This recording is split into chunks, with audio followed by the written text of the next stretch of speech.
thanks for watching Numbskull News. And today we're going to talk about Notre Dame. They get to the championship round going through Penn State. Now, I'm going to preface this whole video by saying that I'm not a Notre Dame fan. I've never been a Notre Dame fan, wasn't raised a Notre Dame fan. I don't have Rudy on repeat every football season, and I'm not marching through the house with a fake golden helmet. That ain't me. Okay, I'm in Texas. I'm a diehard Dallas Cowboy fan. I'm a TCU fan. I'm a Big 12 fan. Nothing to do with Notre Dame. But that's part of the greatness of this 12-team CFP is that it makes me look at everybody. All right, because I enjoy watching the CFP. I want to see who wins at the end. And through the regular season, I'm watching Big 12 stuff. I'm watching Big 12 content. I support my conference, my team. I don't have time for all this other crap. Okay, so that's where I'm at as far as being or not being a Notre Dame fan. I'm not. But I will say, I've always enjoyed their uniforms. Very classic look. And I like the fact that they're independent. That's a cool story. I mean, most of your biggest brands in college football at one point in time in history were independent, and they all fell one at a time into conferences because it's easier business. It's easier for scheduling. It's easier for all of that crap, right? Notre Dame has stayed the course all this time as an independent, and they're not going to change that. And I think Notre Dame being independent is part of what makes college football unique from the NFL or any other North American organized sport. Having said all that, boy, I was told, not just this season, but man, Notre Dame's got a lot of haters. It's kind of like the Dallas Cowboys. There's a lot of people that just cannot stand Notre Dame. Anytime I made a video and mentioned them, I want to hear how badly they suck. They're no longer a blue blood. They're never going to win another national title. Well, here we are. Everyone spoke a little too soon. Now, they haven't won the title yet. Hell, they may lose by 50 in the national title game. I don't care. It means a lot to get there. Look at what they did to get there. They beat Indiana, one-loss team. They beat Georgia, the SEC champ. For all those people, Georgia's is not the same. They suck now. Well, there's a suck team that won the SEC, and they beat them, and they beat them down. Georgia can only manage 10 points against them. And then they played a freaking classic, great game against Penn State. You can pin some of that on Drew Aller. I mean, I think technically he only threw one interception, the late interception that led to the game-winning field goal, which is horrible timing. But really, he threw 3. Now, the first 2 were pass interference. But keep in mind, those interceptions happened in the end zone. The first one was pass interference. But if the guy did not pass interfere, Drew Aller horribly underthrew the guy anyway, and it would have been picked off anyway. But they got bailed out because of a bad defensive hold. The second one was also pass interference or defensive holding or something like that. Here's my problem. Okay, the guy never turned around, but he never touched the offensive player. How the hell is that a foul in any kind of way? That's stupid. And Drew Aller threw into triple coverage. You had 3 guys on every level, behind, in front, and right behind that guy. There was a horrible, horrible throw. I mean, look, it wasn't even a horrible throw. It was a bad decision. There's 3 guys. Throw it out of the back of the end zone, you idiot. Anyway, that's, is that why Penn State lost this game? Well, it's one of the reasons. If you had a better Drew Aller, you probably win the game. And I only say that because I was watching the first half, and Penn State pretty much owned the first half. But there's a tell in here. There's a problem with that.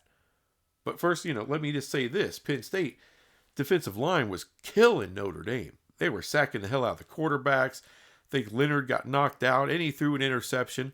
He only got knocked out for like a series, and the backup actually came in and did pretty well, got him down the field for a field goal.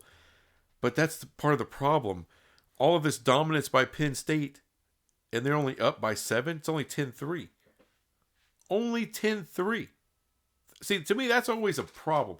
Whenever you're kicking ass, I mean, Penn State was running all over the ball. I don't know what the time of possession was, but they had a massive time of possession edge in the first half. I mean, because they were just running it down Notre Dame's throat. And really, the run games, the running backs on both sides were crushing, badass. That dude, Love for Notre Dame, that insane, just would not go down into getting into the end zone. But really, hey, look, all the running backs were killing it. The tight ends were crushing too. Badass. It was old school kind of football. Really fun to watch.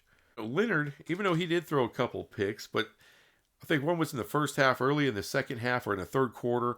So it wasn't like it could have cost you the game, but he made enough really great passes. Something that Aller didn't do the whole game. But Leonard threw some really nice dimes in that game, especially in the second half, to help them, score, get things tied back up. I mean, it was really a good game. And the whole time that I'm watching it, especially because like I said, Notre Dame kind of got dominated in the first half, but they were only down 7.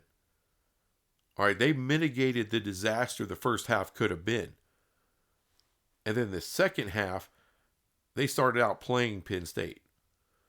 So I want to know where all this, current Notre Dame can't win big games, can't do any of that. I mean, James Franklin, you see the stat on that guy? He's 1-15 in games where his team plays people ranked inside the top 5. 1-15. That ain't gonna get it done. I didn't have a clue. To me, James Franklin's a good coach. I just didn't think it was that. All right. And as far as Notre Dame goes, her coach Freeman, give that dude, go ahead and give him an extension and a raise. And I don't care if you gave him an extension and a raise before the season. Give him another one. Give him another 10 years, another couple million a year. The dude's worth it. I don't know where all this, hand-wringing about Notre Dame is coming from. I mean, I understand you lost to Northern Illinois. That's freaking horrible. That's one of the worst losses of any power team this season. It's really bad. But that was very early on. And after that, they've been killing people. I mean, they flipped the switch. So yeah, a bad loss early on, it should really hurt you. But it shouldn't crush you forever. I mean, you had people saying they didn't belong in the CFP to begin with. Now all those people look like idiots. They just do. They look stupid as hell for saying this crap.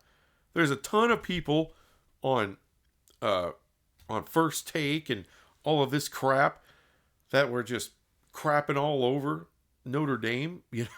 Like, oh, well, they got lucky with Georgia. Oh, Indiana's no good anyway. One loss, whatever. They suck. They played nobody. I mean, Texas is, the big shit, even though the only time they've played anybody, they've gotten beat. I mean, Arizona State should have got them. But now, after beating Penn State, which everybody knows is 100% legit. This is a legit freaking school here. Legit program. And Notre Dame didn't have some easy time beating them. They were a handful. And they were going to be a handful for anybody. But yeah, Notre Dame is 1,000% legit. Like it or not. Like it or not. They're playing for a national title. And they can win. Look, if it's Texas, which I'm 99% sure it's not going to be Texas.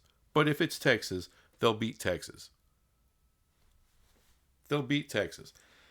If it's Ohio State, which I believe 99% it's going to be Ohio State, as long as Ohio State doesn't bring their A game, they got a chance.